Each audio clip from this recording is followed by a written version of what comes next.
नमस्कार, मैं डॉक्टर सीमा Sharma SS Sanskrit classes में आपका स्वागत करती हूँ। नीति शतक के अगले श्लोक करते हैं। स्वल्प स्नायु अवसावशेष मलिनम निर्मांसम अपे अस्थिकम स्वलब्ध्वा परितोषम एति न च तत्तस्य क्षुधा शान्ते सिंहो जम्बूकम अंकम आगतम अपि त्यक्त्वा निहन्ति द्वीपम सर्वे कृच गतो अपि वांछति जन सत्व अनुरूपम फलम। यहाँ भर्तृहरि इस श्लोक के माध्यम से क्या कहना चाहते हैं कि प्रत्येक जीव जो है, यानी प्रत्येक जो मनुष्य है, अपने बल के आधार पर ही फल की आकांक्षा रखता है, फल की इच्छा को प्रकट करता है।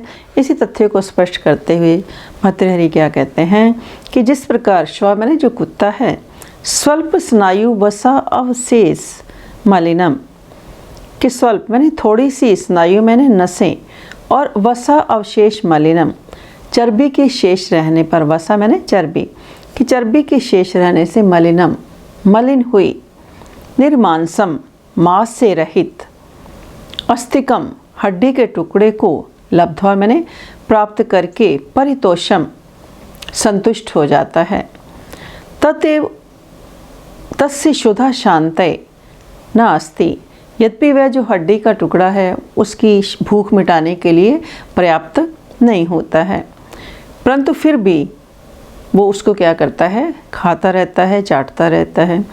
और शेर क्या करता है, सिंह अंकम आगतम जम्बुकम त्यक्त्वा द्वीपम निहन्ति, और शेर गोद में आए हुए गीदड़ को छोड़कर हाथी को मारता है। कृच्छगते अपि सर्वजना सत्व अनुरूपम फलम वांछति, तथा विपत्ति आने पर हर व्यक्ति अपनी शक्ति के अनुसार फल को चाहने वाला होता है।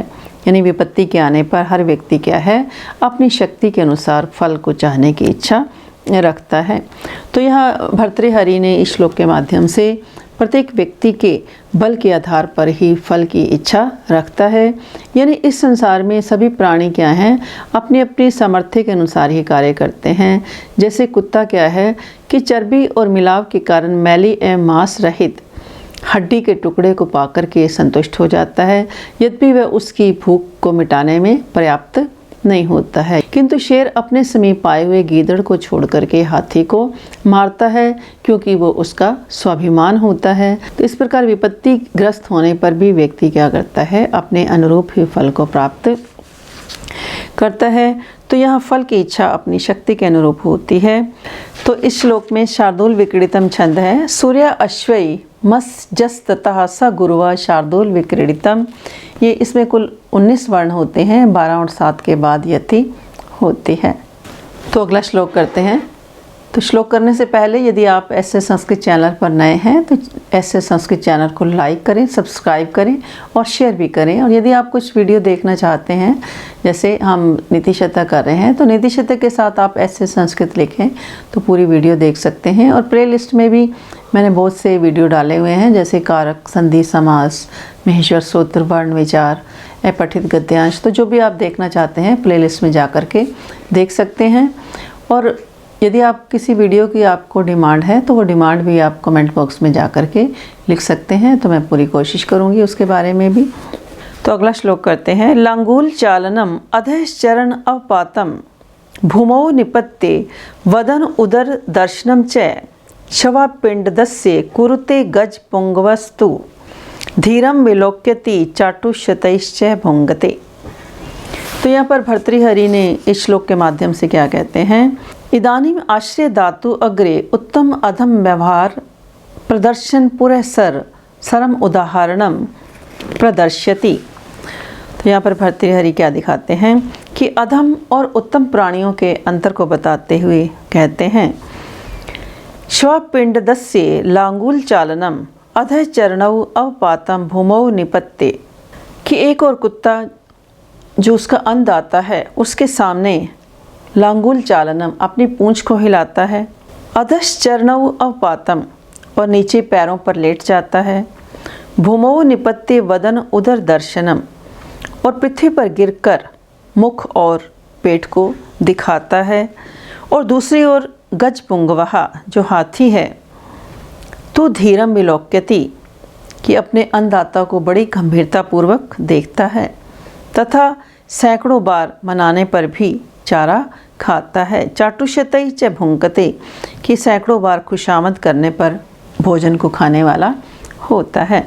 कि कुत्ता क्या कर देता है कि अपने अन्नदाता के समक्ष अपने पूंछ को हिलाता है और उसके नीचे पैरों पर गिर जाता है और पृथ्वी पर गिर करके मानो उसके सामने मुख और अपने उदर को दिखाता है।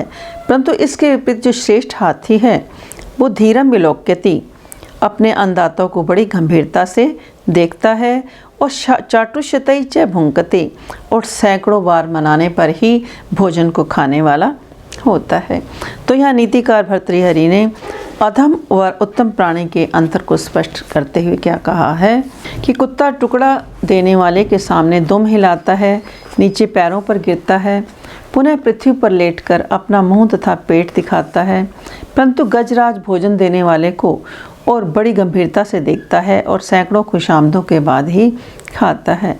तो इस प्रकार इस श्लोक के माध्यम से उत्तम तथा अधम प्राणी का बहुत ही सुंदर वर्णन मिलता है, क्योंकि जो शूद्र मनुष्य है आश्रयदाता के समक्ष अनेक प्रकार की खुशामदें करता है, किंतु उत्तम प्राणी गजराज के समान अन्नदाता के सामने किसी प्रकार की दीनता ना दिखा करके केवल गंभीर बना रहता है, मान और सम्मान के साथ ही जीवन व्यतीत करता है।